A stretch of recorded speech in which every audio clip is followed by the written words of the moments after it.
20-30 პირდაპირ ეთერში ბრუნდება, რატომ მიიჩნევს თამაზ მეჭიაური, რომ მაღალი თანამდებობის პირებმა, ვიზეც სფარული ჩანაწერები არსებობს, თანამდებობები უნდა დატოვონ 20-30 შეკითხვებს.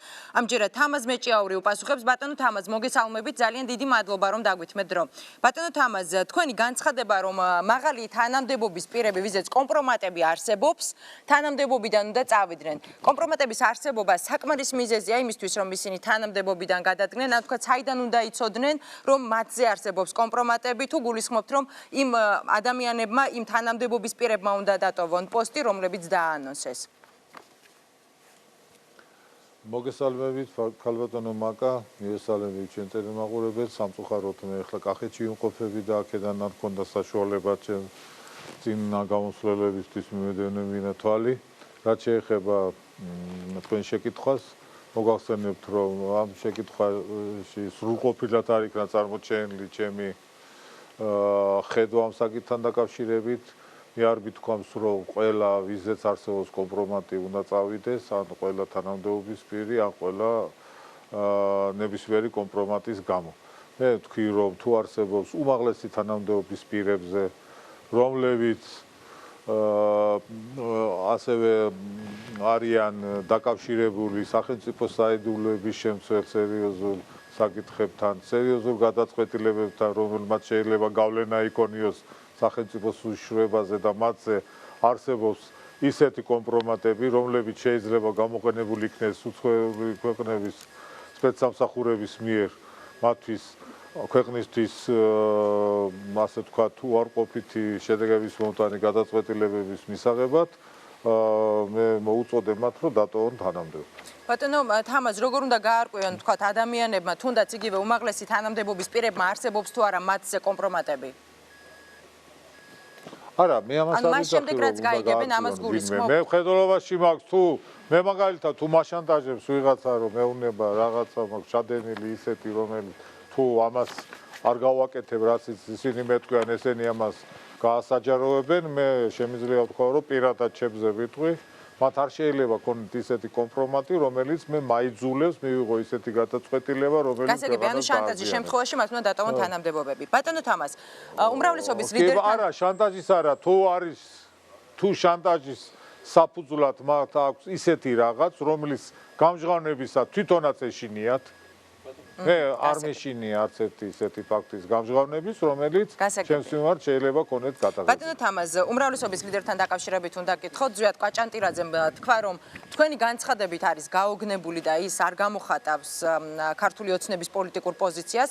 თქვენი პოზიცია, ვთქვათ, რადიკალურად განსხვავდება ხელისუფლების სხვა წარმომადგენლების განცხადებებისგანაც. არ ფიქრობთ, რომ თქვენი განცხადებებით თქვენივე თანაგუნდელები თავის მართლების პოზიციაში ჩააყენეთ? მე არ ვთვლი ასე, ჯერ ერთი ბატონი ზვიადი აქ იმყოფება და მე უკვე ეთყობა გაოგნებამ გაუარა და მე ვეღარ ვათხოვ მას. მეორე, რაც შეეხება გქონდათ ბატონ ზვიადთან პირადი საუბარი ამ თემასთან დაკავშირებით? ასე თემასთან დაკავშირებით გქონდა რაღაც საუბარი, რომელზეც არ გავასაჯაროებ და მე არ მგონია, რომ იმ ჭკუაზე იყოს ისე. და რაც შეეხება იმას, რომ ჩემს ხედვას ამ საკითხთან დაკავშირებით, ეს ჩემი მოგონილი არაა, იგი ასეთივე ბოდიშის მოხდა ხომ არ გთხოვათ ბატონო თამაზ კვაჭანტირაძემ? მე უნდა მთხოვოს თუ მე პირიქით უნდა მან თქვენი განცხადების გამო მოიხადა ბოდიში, სწორედ ამას გულისხმობ.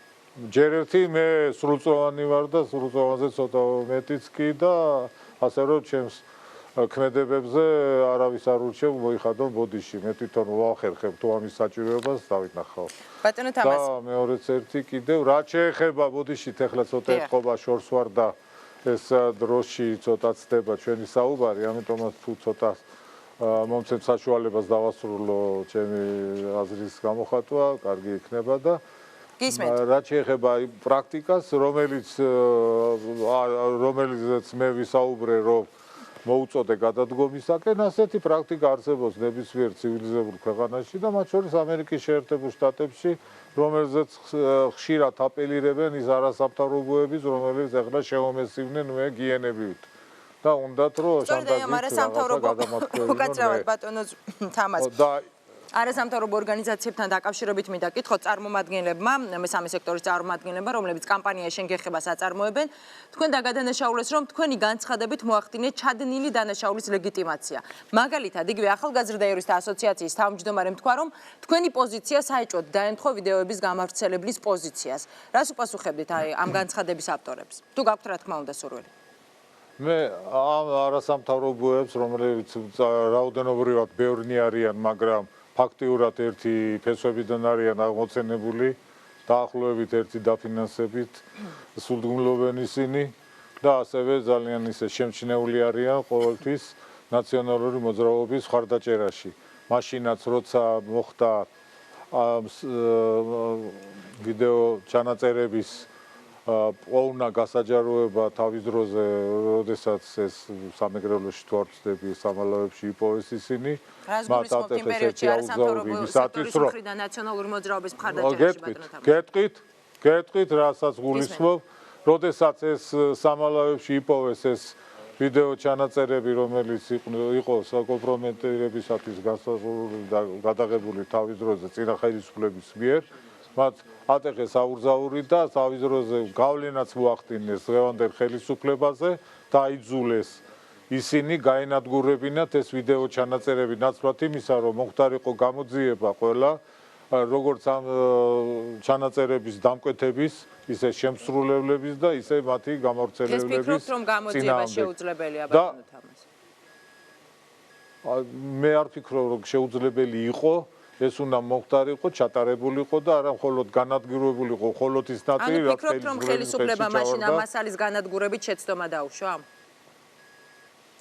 მე ვფიქრობ, რომ შეცდომა დაუშვა იმდენად, რამდენადაც ეს ჩანაწერები იყო მხოლოდ ნაწილი ყველა იმ ჩანაწერებისა, რომელიც არსებობდა რეალობაში, ამ ჩანაწერებს ალბათ ქონდათ დუბლიკატებიც, რომელიც ისედაც უკვე გატანილი იყო ქვეყნიდან და ნაციონალური მოძრაობა იყენებდა ამას თავისი მიზნებისთვის და ალბათ დღესაც იყენებს და ეხლა დღეს როცა უნდა ეს ყველაფერი შემოუტრიალო დღევანდელ ხელისუფლებას, ეს არის აბსურდი, იმდენად რამდენადაც ამ ჩანაწერები თუ უნდა ხელისუფლებას манипуლირება, ადრევე შეეძლო ნებისმიერი თანამდებობის პირის უბრალოდ დაბარება და ეთქვა, რომ აი ეჩვენებია ეს ყველაფერი, რომ თუ ასეთი რამე გააჩნდა მას, რომ დაეტოვებინა თანამდებობა, ან რამდენჯერმე მოხდა მთავრობის გადამტკიცება და ელემენტარულად აღარ დააყენებდა ასეთი თანამდებობის პირს და აღარ წარადგენდა დასამტკიცებლად პარლამენტში. უცებად უნდა კითხოთ, ახალი პოლიტიკური ორგანიზაცია გირჩი მოითხოვს საგამოძიებო კომისიის შექმნას, თუ დაუჭერთ მხარს ამ ინიციატივას?